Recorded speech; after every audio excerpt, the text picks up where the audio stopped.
అడుగులు వేయటం అంటే దానికి కడుపు మార్చుకున్నారు, తమను తాము ప్రత్యేకపరుచుకున్నారు, వ్రత దినాలు ప్రతిష్ఠించుకున్నారు. ఈరోజు నువ్వు నేను కూడా మీరు ప్రత్యేకపరుచుకున్నారు బిడ్డ.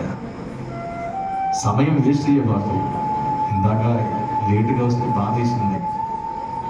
దర్శనం ఉన్న వాళ్ళు సమయాన్ని వేస్ట్ చేసుకోవాలి. దేవుని మందిరానికి వెళతా పరుగున ఏదో ఇంటి దగ్గర తప్పదు కనుక ఆ తప్పిడాలు చెట్లు కడుక్కొని ఒక ముద్ద అన్నం వండి ఇంట్లో వాళ్ళకి ఒక ముద్ద అందియాలి కనుక అందిస్తాను.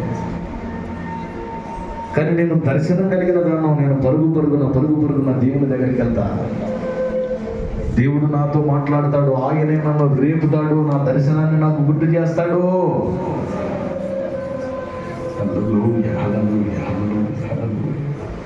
అడుగు దేవుని అడుగు, దేవా అదొల్లిరామ్ జడ్సన్ లాంటి దర్శనం నాకు ఇవ్వు దేవా, దావీదు లాంటి దర్శనం నాకు ఇవ్వు దేవా. అలా రేపయ్యా.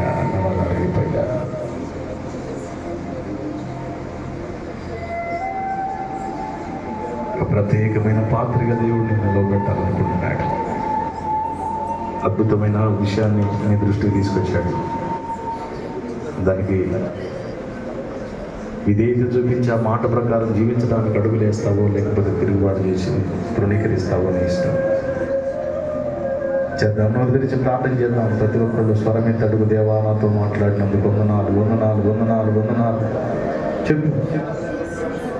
ప్రార్థన చేస్తుంటే కోళ్ళ పొలంలో కోళ్ళ గోగన పడినట్టు పడాలి. గంభీరంగా స్వరమేసి ముగి ప్రార్థన కాదు. నాతో మాట్లాడినందుకై వందనాలు. నిజమేనయ్యా, దర్శనాన్ని కోల్పోయానయ్యా. ఒకప్పుడు నేను అలా చేయాలి ఇలా చేయాలని దర్శనం పెట్టుకున్నాను, ఈరోజు ఆ దర్శనాన్ని కోల్పోయాను. కొంతమంది ఎంత దారుణం అంటే, మా గ్రామంలో తండ్రి సన్నిధి పరిచర్య పడాలి, ఆ పరిచర్యకు మంచి సహకారుడు నేను కావాలని కలలుగన్నారు, దర్శనాన్ని పెట్టుకున్నారు. ఈరోజు ఆ దర్శనాన్ని మర్చిపోయి పరిచర్య జరుగుతుంటే దానికి సహకరించకపోయింది కాక వ్యతిరేకించే మైండ్లో కూడా కొంతమంది ఉండవచ్చు. ఈరోజు దేవుడు నీతో మాట్లాడుతున్నాడు. దిద్దుబాటు చేసుకున్నాం, సరి చేసుకున్నాం, లోపాన్ని ప్రభు వైపు మడుకున్నాను. యేసయ్యా నన్ను క్షమించు. దేవా నన్ను క్షమించు. నీ రక్తముతో నన్ను కడుగు దేవా. దిద్దుబాటు చేసుకుంటాను.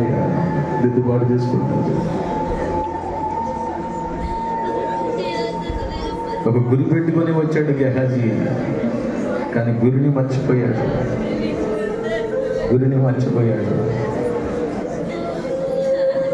గురి లేని వ్యక్తిగా ఉండవు. నేను అనుకున్న లక్ష్యాన్ని నేను చేరాలి. అవసరమైతే అన్న మనాదులు మానుకుంటాను, దేవుని పాదాల దగ్గర కనిపెట్టుకుంటాను, దేవుని సన్నిధిలో మొర పెడతాను. ఇంకేముంది, రేపు ఎల్లుండే కదా కూటాలు ఉంది. దేవుడు ఈరోజు ప్రత్యేకంగా మాట్లాడాడు, నీ దర్శనాన్ని గుర్తు చేశాడు.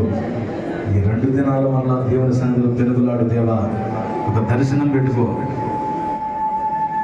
నీ పిల్లలుండి ఆడపిల్లలుండి వాళ్ళని ప్రవక్తలుగా పెంచు, దైవజనులకి వాళ్ళ సేవకులు అవుతారు.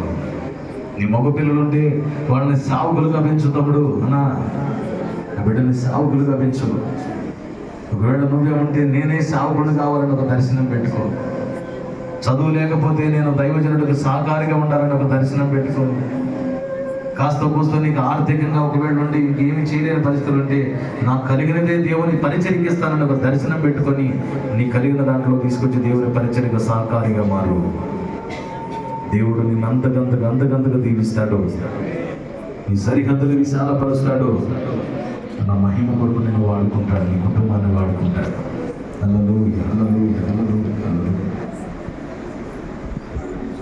చేద్దాం, ప్రార్థన చేద్దాం. దేవుడు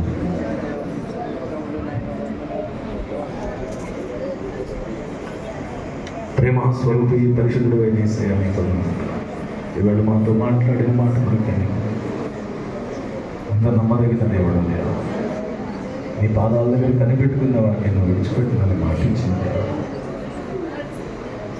మాతో మాట్లాడేవి లేవు, నాతో మాట్లాడేవు. వందనాలు. విన్న ప్రతి మాట ప్రవృత్తి హృదయంలో నాటబడును గాక. పరిశుద్ధాత్మ శక్తితో నింపి బిడ్డలను అభిషేకించి ఎవరెవరు ఏ గురి పెట్టుకున్నారు, ఏ దర్శనం వైపుగా అడుగులు వేస్తున్నారు, ఆ దర్శనం మరిచిపోక ఎప్పటికప్పుడు దర్శనం ద్వారానే రేపబడుతున్న వారు, దైవ ప్రేరేపణకు లొంగిన వారై మా దర్శనాన్ని గుర్తించి రేపే వాళ్ళకి ఆ రేపే మనసు కలిగిన వారితో సహవాసం చేసిన వారు, మాలో నుండి మా దర్శనమే రేపుతుంటే ఆ దర్శన ప్రేరేపణకు లొంగిన వారమే నీ చిత్తాన్ని నెరవేర్చే వారికి మనందరికీ కృప దయచేయండి. పవిత్రబడిన వాక్యం ప్రతి గుండెలో నాటబడును గాక.